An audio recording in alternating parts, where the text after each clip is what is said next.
Ted Mackel, author of HomeBuysBlog.com. This is the next installment on home valuations.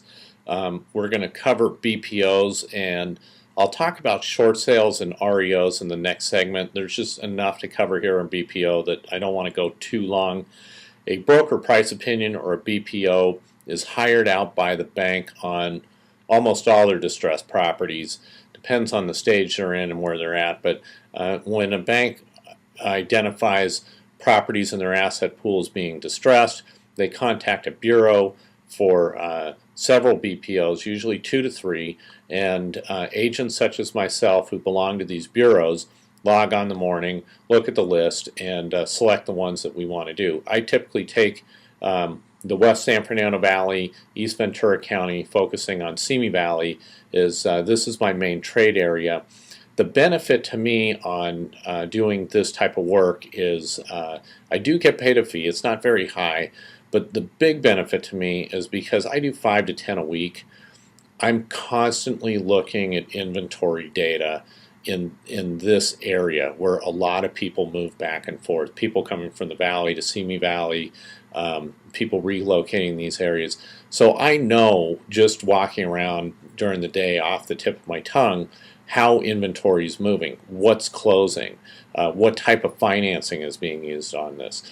Because in the BPO, we're being asked for a lot of detailed market data so they can get a sense of the market, and not just to find out what they think the price is worth. The value that we give is a very ballpark estimated value. It's not an appraisal value. It should no way ever be mixed up with an appraisal value. I know the appraisal industry is pretty upset at this BPO situation, but what happens is we're doing there's 2 to 3 of these called out by people I don't know, and if they send out for an appraisal or a drive-by appraisal, they're sitting, the asset managers at these banks are sitting on 3 to 4 opinions on these properties. So they've got a really good barometrical view of what they think these properties are worth. Now, to create a BPO, I have to go to the subject property.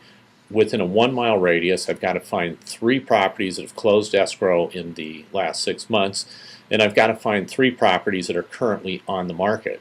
And these properties need to be similar in bedroom bathroom count, age, square footage, lot size. The main core amenities all have to be very similar so we can get a proper valuation on this. Now, we do have to understand that because it's a drive-by, this is kind of like a Hollywood facade. We don't know the condition of the inside.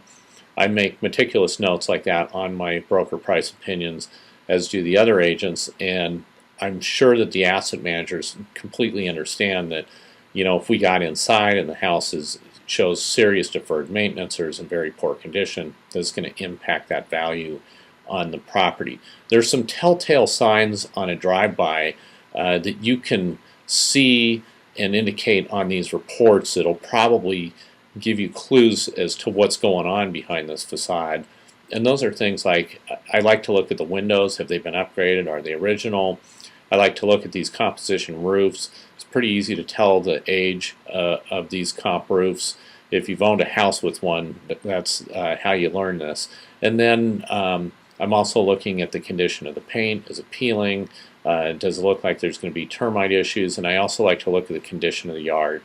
And especially when a number of these combinations all correlate together, it's pretty easy to determine that there's probably going to be a deferred maintenance issue on the property and some cleanup for the bank. The other thing they do ask us for is when we give the value, they want the value as if we're going to list it today. They want the value if it's been on the market for 90 days, what we would reduce it to, and if it's been on the market for over 120 days to 180 days, what we would reduce it to. And this is really important because they're looking at this as something that they have to sell and move along, and what they have to do if they go in that direction. So that is the broker price opinion. It plays heavily on the short sale and REO process, which I'll explain in the next video. And if you have any comments on this, please post them at the bottom. Thanks for tuning in, and look forward to seeing you in the next one.